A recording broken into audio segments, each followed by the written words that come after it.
कह रहा आप सुनेंगे न्यूज में भी, इंडिया में भी सुनेंगे, कह रहे कुछ जगह पर ऐसा हो सकता है, फॉरेन में भी ऐसा हो सकता है कि ऊपर से आग गिरेगी और आग अचानक फैक्ट्रियां जल जाएंगी। के मुताबिक साल 2023 में एक बड़ी खगोलीय घटना घटेगी और पृथ्वी की कक्षा में परिवर्तन होगा। इससे वातावरण, पर्यावरण, जलवायु में बड़ा परिवर्तन देखने को मिलेगा और इसका धरती पर भी गंभीर परिणाम होगा। नासा के वैज्ञानिकों ने भी हाल ही में ऐसी चेतावनी दी थी कि कुछ एस्टेरॉयड और कुछ बड़े ग्रह धरती की कक्षा से टकरा सकते हैं। तो इन खतरों को संभावित रूप से इससे जोड़कर देखा जा रहा है कि आपने देखा कि ट्यूब में कुछ रखने से बच्चा हो जाता है, अब ऐसा कुछ नहीं होगा, एक मशीन रखेंगे उसमें बच्चा अपने आप हो जाएगा।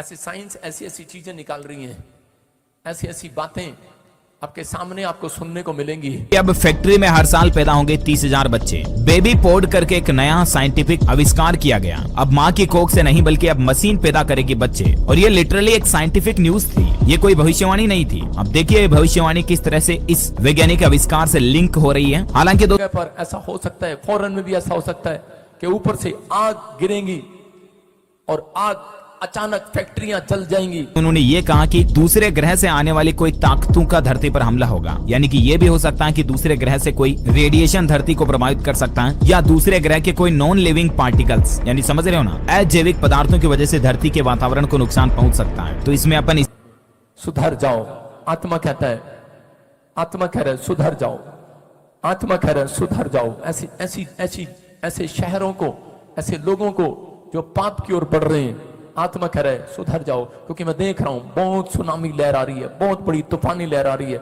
लाखों लोग मर रहे हैं, भूकंप आ रहे हैं।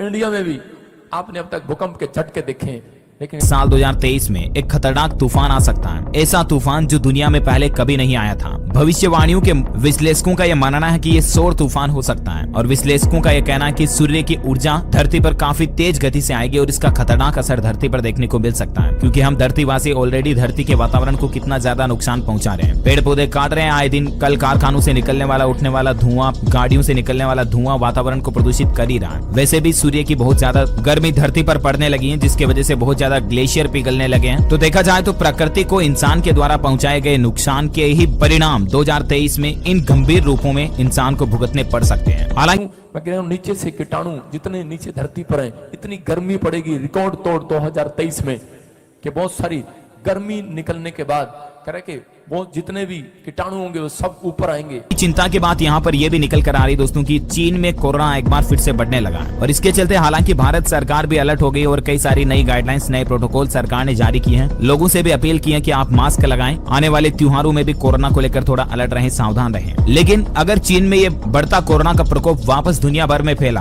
तो जाहिर सी बात है साल 2023 की शुरुआत में ही दुनिया में एक बड़ी तबाही मच सकती है इसी कोरोना महामारी की वजह से। जैसे हमने पिछले 2 सालों में देखा, लाखों करोड़ों की संख्या में लोगों की जानें जा सकती हैं। एक बार फिर से काम धंधे, व्यापार, इकोनॉमिक धराम से गिर सकते हैं। तो ये कुछ गंभीर परिणाम हमें देखने को मिल सकते हैं। बहरहाल हमारे हाथ में जो है वो ये है कि इस महामारी से लड़ने के जो भी सटीक उपाय हैं, गवर्नमेंट के कोविड प्रोटोकॉल्स हैं, उनका हम सभी मिलकर पालन करें। मास्क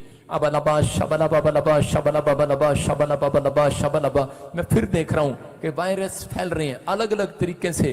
कुछ डॉक्टर लोग इंजेक्शन बनाएंगे, लगाने के लिए ट्रीटमेंट करेंगे, लेकिन परमेश्वर का क्रोध होगा कुछ देशों में। वो कहेंगे हैज है, वो कहेंगे कोई प्लेग है, वो कहेंगे कोई वायरस है, लेकिन वो इंजेक्शन लगाएंगे, लेकिन लोग मर जाएंगे। आप सुनेंगे कि हजारों लोग इंजेक्शन के कारण मर जाएंगे।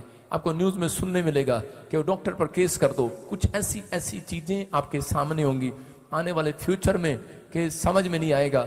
लेकिन परमेश्वर करे कि भक्ति करने वाले लोगों को, प्रार्थना करने वाले लोगों को, जहां पर भी आप जाते हैं आप प्रार्थना करते हैं, लेकिन आप हाथ उठाएं और परमेश्वर आपके देशों में सुरक्षा देगा यीशु मसीह के नाम में। इसी समय फिर से कहो hallelujah hallelujah hallelujah. Bless you. सबको जय मसीह की। सब फिट है और सब अच्छे हैं। परमेश्वर की दया हम पर भरपूर है।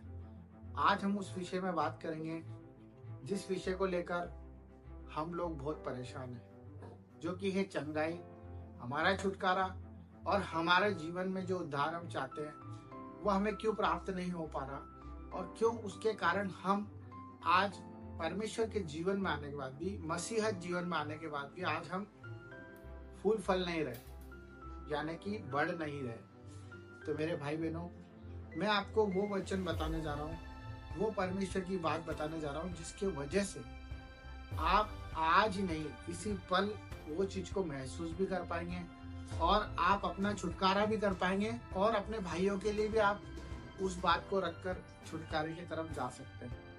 तो वो बात यह है कि जब हम परमेश्वर के जीवन में आए तो हमें सबसे पहले जानना है कि हम परमेश्वर के पास आए हैं कि परमेश्वर हमारे पास आए हैं। परमेश्वर के चुने हुए कहलाते हैं, विश्वासी कहलाते हैं, तब भी हम अपनी आशीष क्यों नहीं प्राप्त कर पा रहे?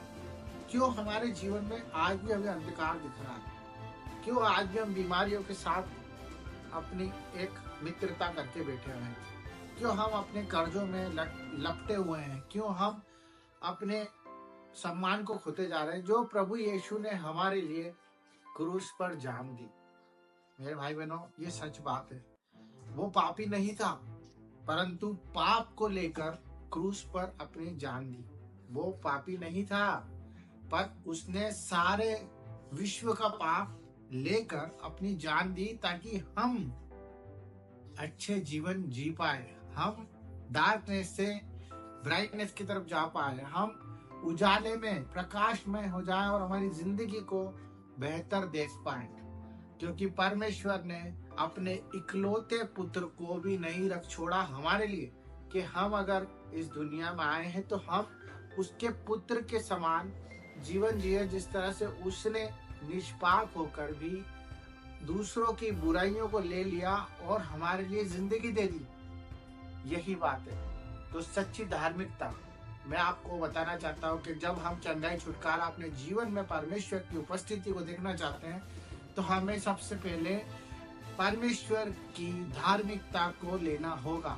धार्मिकता ये नहीं है कि हम किसी के लिए मदद कर रहे हैं, किसी को पैसा दे रहे हैं, चैरिटी कर रहे हैं या रेगुलर चर्च जा रहे हैं या हम एनीवे परमेश्वर को दिखाने के लिए या किसी और को दिखाने के लिए काम कर रहे हैं। धार्मिकता वो है जो प्रभु यीशु को ग्रहण करती है, उसके उस बलिदान को यकीन करती है और विश्वास के साथ ये मानती है कि हाँ, जो उसने कलवरी के क्रूस पर लहू बहाया है वो मेरे पापों के लिए है, मेरे गुनाहों के लिए। अगर आपने ये स्वीकार कर लिया तो ये सब कुछ आपके लिए इस दुनिया में आसान हो जाएगा। आपकी सारी परेशानी, कर्ज, रोग, बीमारी आपसे दूर भाग जाएगी क्योंकि आपने उसकी धार्मिकता को पहन लिया, क्योंकि उसने आपकी पापों को ग्रहण कर लिया।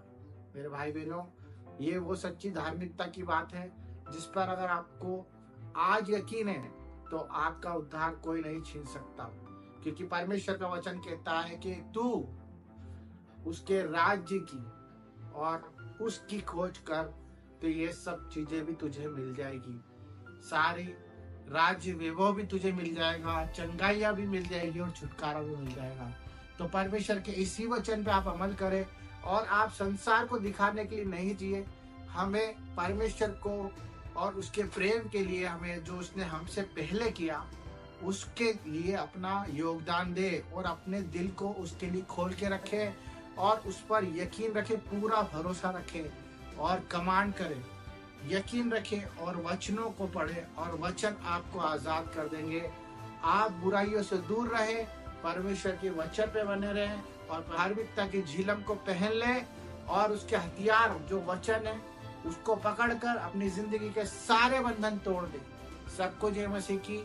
आपकी चंगाई आपके मुंह में है। धन्यवाद।